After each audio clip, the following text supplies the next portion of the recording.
چونکہ استقبال رمضان شریف کا یہاں عنوان لکھا گیا ہے تو ایک دو بات میں عرض کرنا چاہتا ہوں. میں بڑی تھوڑی تقریر کرنے کا عادی ہوں.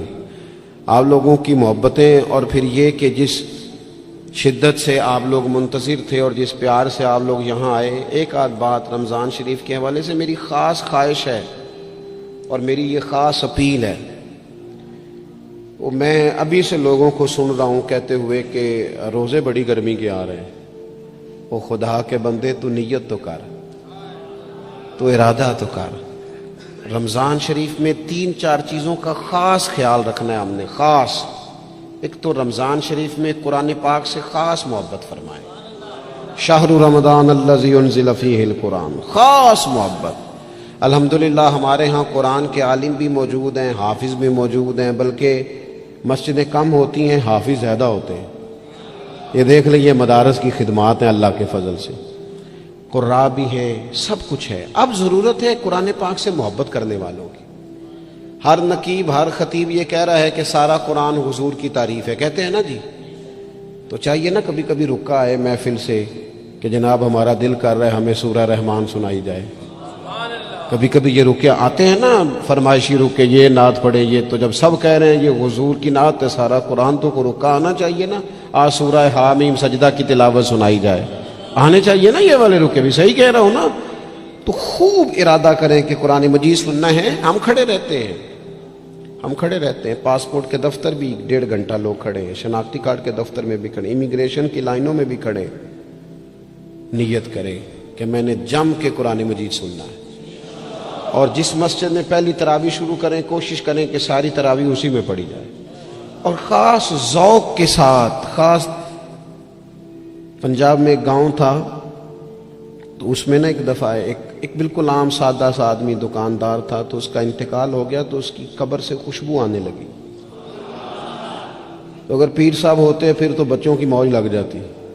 کیا بات ہے بھئی، اتنی کرامت. عام سادہ آدمی تھا، قبر سے خوشبو آنے لگی. لوگ پہنچ گئے، معلومات کی، گھر تک گئے. کہا کوئی مطلب ٹھیک ہے داڑھی شریف تھی، نمازی تھا، لیکن کوئی ایسی خاص چیز ہم نے نہیں دیکھی. تو اس کے گھر والے بتانے لگے کہ نا قرآن مجید نہیں پڑھا ہوا تھا. بوڑھا آدمی تھا لیکن قرآن مجید سے عشق کرتا تھا.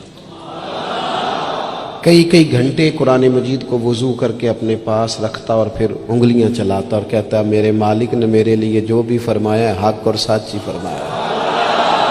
اسے چومتا، پیار کرتا. اللہ نے یہ اعزاز دیا کہ اگر انتقال ہوا تو قبر کی مٹی سے بھی خوشبو آنی شروع ہو. خدا را قرآن پاک سے پیار کریں، خوب ذوق بنائیں کہ ہم نے قرآن مجید کو سننا ہے. دوسری میری گزارش یہ ہے آپ حضرات سے کہ سحری میں اٹھنا تو ہے ہی، سودا لینے کے لیے بھی جانا ہے. ہمارے ہاں دہی دودھ کے لیے بھی لوگ صبح صبح جاتے ہیں. تو ایسا نہ کریں کہ تھوڑا 10 منٹ اور جلدی اٹھ جائیں اور پورا رمضان تہجد کی نماز پڑھیں. بڑی پسند ہے نبی کریم کو تہجد کی نماز. صبح اگر 2 رکعتیں نصیب ہو جائیں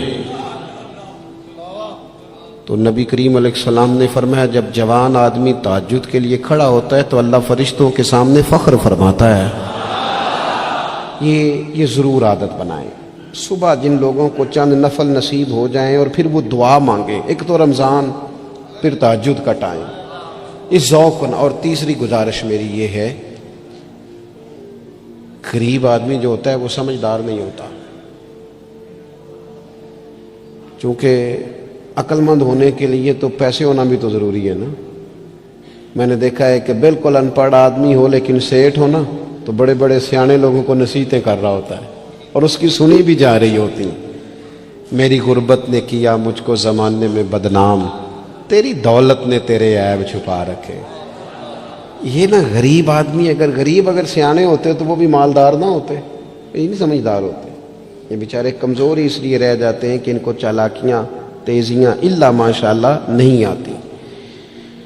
تو کئی دفعہ غریب تکلیف بھی دیتا ہے. جب آپ کچھ بانٹنے لگتے ہیں، جب کچھ آپ دینے لگتے ہیں تو کچھ چیزیں محسوس بھی ہوتی ہیں. بندہ دیکھ کر خیرات نہ کریں، اللہ کی رضا دیکھ کر کریں. ہمیں صحیح حدیث میں اس شخص کا تذکرہ بھی ملتا ہے جس نے آ کے نا محبوب کی چادر کو کھینچا تھا، یہ بخاری میں، اور گردن مبارک پہ نشان پڑ گیا تھا. اس نے کہا میں کچھ لینے آیا ہوں، چادر کو کھینچا، تکلیف ہوئی بظاہر، لیکن محبوب نے پھر بھی جب عطا کیا تو مسکرا کے ہی عطا کیا۔ غریب آدمی تکلیف میں ہے، مہنگائی نے آزمائش پیدا کر دی ہے۔ تھوڑے سے امیر لوگ اگر اپنے اخراجات میں کمی لائیں، اگر جو عید پر 6 جوڑے بنواتا ہے وہ 2-4 سے گزارا کر لے، تھوڑا سا اپنے اخراجات کو کم کر کے صرف اپنے رشتہ داروں میں، اپنے دائیں بائیں تھوڑی سی توجہ کریں۔ اور ایک بات کا ضرور خیال فرمائیں، پردہ پوشی بہت بڑا حسن ہے، بہت بڑی خوبصورتی ہے۔ اگر یہ صدقات اور خیرات اور رمضان میں جو مساوات کا مہینہ ہے، اس میں اگر تھوڑی سی نا پردے کے ساتھ، امام ابو نعیم نے لکھا ہے کہ 100 گھر تھا مدینہ شریف میں، 100 تھوڑی سی آبادی ہوتی تھی، 100 گھر کتنا زیادہ ہوگا، 3 وقت کھانا بھی پہنچتا تھا، کپڑے بھی پہنچتے تھے، بیمار کی دوا کے پیسے بھی پہنچتے تھے، کون دے جاتا ہے پتہ کوئی نہیں تھا۔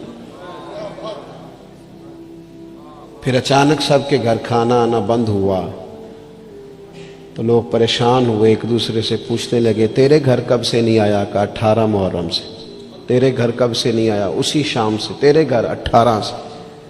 اب جب سب متفق ہوئے تو پتہ چلا کہ 18 محرم کو امام زین العابدین کا انتقال ہوا۔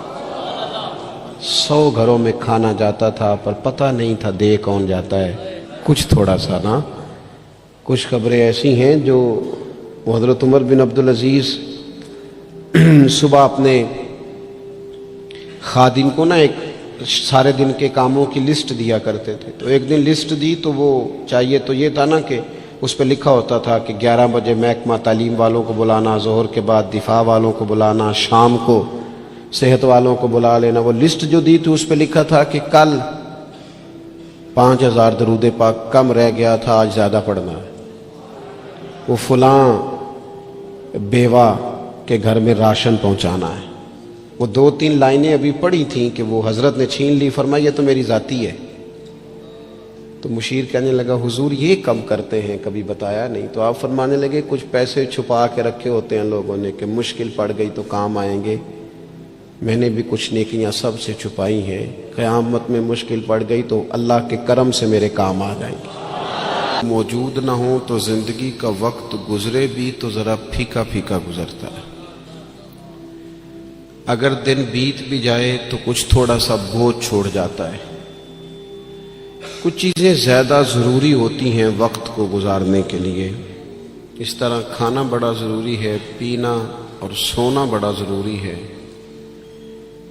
اسی طرح زندگی گزارنے کے لیے محبت کا ہونا بھی بڑا ہی ضروری ہے۔ گھر کے اندر ساری نعمتیں موجود ہوں، بچے بھی ہوں، رزق بھی وسیع ہو، گھر بھی اپنا ہو اور کشادہ ہو، ہر چیز موجود ہو، بس میاں بیوی کے درمیان محبت موجود نہ ہو، ساری چیزوں کی موجودگی میں وقت گزارنا مشکل ہو جاتا ہے۔ آپ کی نوکری آپ کے اپنے شہر میں ہو، آنا جانا آسان ہو، سیلری پیکج بڑا اچھا ہو، لیکن جس جگہ آپ ڈیوٹی کرتے ہیں، جاب کرتے ہیں، وہاں جو ارد گرد لوگ رہتے ہیں ان سے محبت کا رشتہ نہ ہو تو ساری سہولیات کے باوجود وہاں جانے کو طبیعت نہیں چاہتی۔ اور میں نے دیکھا ہے کہ اگر کسی جگہ کام کرنے والوں کے بیچ آپس میں محبت کا رشتہ ہو جائے تو لوگ ترقی نہیں لیتے، کہتے میں یہی ٹھیک ہوں، مجھے ترقی نہیں لینی، میرا ذرا دوستوں سے دل لگا ہوا ہے۔ محبت زندگی کی بڑی اہم ضرورت ہے۔ ہم نے یہ کیا ہے کہ کچھ تو ہمارا خارجی ماحول ہمارے اوپر اثر انداز ہوا ہے، اور کچھ ہم نے لوگوں کے رویوں کو دیکھ دیکھ کر اپنے بھی رویے تبدیل کر لیے۔ جب دیکھا کہ کچھ لوگ تلخ ہیں، ان کے مزاج میں تلخی ہے، تو شاید ہمارا عمل ایسا نہیں تھا، لیکن رد عمل کے طور پر ہم نے بھی وہی انداز اختیار کر لیا۔ میں سفر کرتا رہتا ہوں، روڈ پہ ہم جا رہے تھے تو ایک گاڑی والے نے پہلے تو کراس غلط کیا، اور پھر تنقید بھی کر گیا. کہنے لگا اگر چلانا نہیں آتی تو کسی سے سیکھ لو. غلطی بھی اس کی ہے اور پھر اس نے تنقید بھی کر ڈالی. تو ڈرائیور جو گاڑی چلا رہے تھے ان کا موڈ بڑا خراب ہو گیا. تو میں نے تھوڑے فاصلہ طے کرنے کے بعد ان سے کہا کہ ذرا گاڑی کھڑا کرنا. انہوں نے کھڑی کر دی. تو میں نے کہا میاں اس نے تو جو کرنا تھا وہ کر کے چلا گیا, اب ہم نے تو سفر کرنا ہے کہ نہیں؟